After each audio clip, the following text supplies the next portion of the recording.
Benjamin Sesko ខ្សែប្រយុទ្ធចំណូលថ្មីរបស់ប៉ាបិសាច Benjamin Sesko កើតនៅថ្ងៃទី31 ខែឧសភាឆ្នាំ2003គេគឺជាកីឡាករបាល់ទាត់អាជីពជនជាតិស្លូវេនីដែលគេលេងជាតំបន់ប្រយុទ្ធហើយមានកម្ពស់ 1.95 m Sesko បានចាប់ផ្ដើមអាជីពរបស់គាត់នៅក្លឹបកំណើតរបស់គាត់គឺ Rennes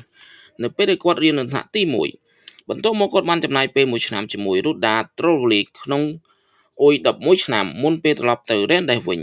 នៅឆ្នាំ2016គាត់បានផ្ទេរទៅ Crisco សម្រាប់អ៊ុយ15និងអ៊ុយ17នៅក្នុងឆ្នាំ2017-2018គាត់បានសុទ្ធបញ្ចូល59គ្រាប់ក្នុង23ប្រកួតសម្រាប់អ៊ុយ15នៅអាយុ16ឆ្នាំនៅថ្ងៃទី3ខែមិថុនាឆ្នាំ2019 Sesko បានចុះកិច្ចសន្យា3ឆ្នាំជាមួយនឹង Red Bull Salzburg បន្ទាប់មកនៅថ្ងៃទី30ខែមករាឆ្នាំ2021គេទៅបានក្លឹប FC Lyon ត្រូវបានខ្ចីជើងដែលជាលីកទី2របស់អូស្ត្រាលីហើយនៅពេលលេងឲ្យក្លឹប Lyon នៅក្នុងរដូវកាល2020-2021គាត់បានសុទ្ធបញ្ចូលទី21គ្រាប់ក្នុងការបង្ហាញខ្លួន29ដងហើយបានក្លាយជាអ្នកសុទ្ធបញ្ចូលទីច្រើនជាងគេទី2របស់លីកនៅថ្ងៃទី9ខែសីហាឆ្នាំ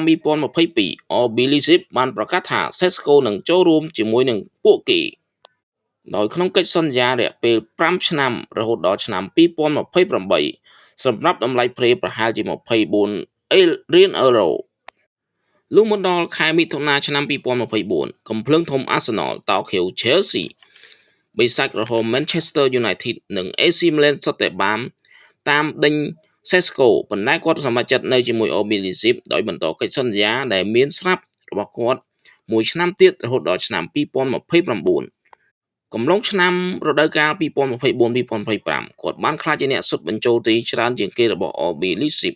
ដោយបង្កើតកំណត់ត្រាផ្ទាល់ខ្លួនជាមួយនឹង21គ្រាប់ក្នុងការប្រកួតទាំងអស់